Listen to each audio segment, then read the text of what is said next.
They came and demolished everything. Palestinians fear more evictions in the West Bank under Trump. Where the high hills of the occupied West Bank tumble into the Jordan Valley, half a dozen heavy Israeli diggers pound the ancient rocks around the Palestinian village of Bardallah. Low scudding, rain-laden clouds threaten to soak a group of Palestinian farmers huddling around their ramshackle sheep sheds as the Israel Defense Forces troops drive up to serve them eviction notices. 60-year-old farmer Khalid Sawafta, his head swaddled in a traditional red and white keffiyeh, has tears in his eyes. His Israeli orders state, "Vacate the land by 9 a.m. on December 4th, just 16 days away, or lose everything." Such evictions are common in the West Bank, according to the United Nations. Similarly, according to activist group Peace Now, in the past year alone 227 Palestinian families in the territory have been evicted, as the Israeli government has authorized more than 8,600 new housing units for Israelis in the West Bank and increased funding for settler projects. Since Hamas's brutal attacks on Israel on October 7 last year, killing 1,200 Israelis and taking more than 250 others hostage, settler leaders and Prime Minister Benjamin Netanyahu's government have been pushing for the annexation of the whole West Bank.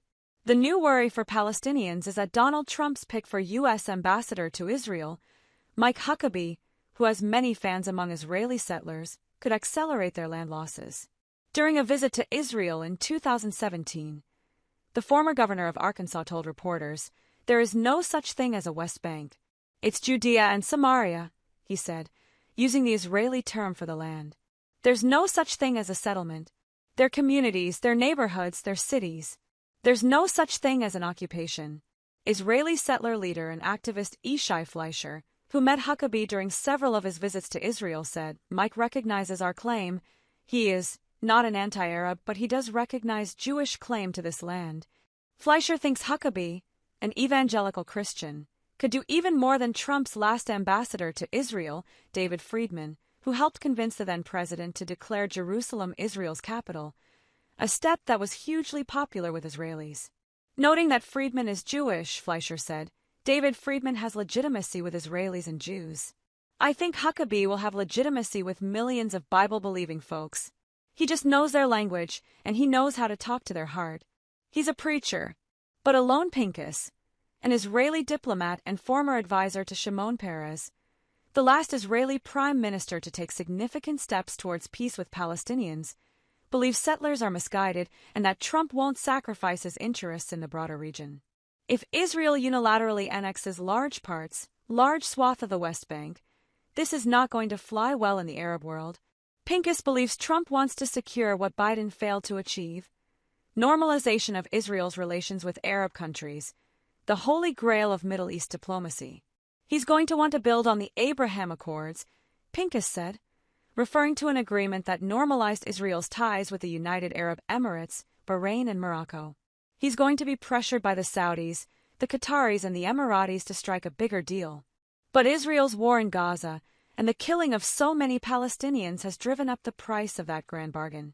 Trump's friend, the powerful Saudi Crown Prince Mohammed bin Salman, or MBS, has said normalization can only happen if Israel agrees to a Palestinian state. Former Palestinian Authority Prime Minister Mohammed Shatea thinks MBS will stick with this position. "Maybe there is an opportunity with Saudi Arabia for us, and that is why we're closely coordinating with Saudi Arabia," he said.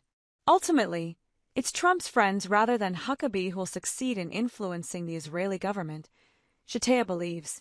This man is not the one who will be dictating the shots. Israel's finance minister Bezalel Smotrich, for his part, is hopeful that the West Bank will soon be part of his country. "The year 2025 will be, with God's help, the year of sovereignty in Judea and Samaria," he said in November.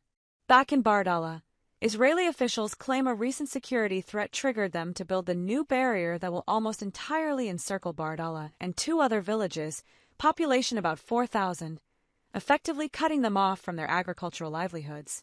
The goal is to displace the residents from this region, local council leader Ibrahim Sawafta told CNN.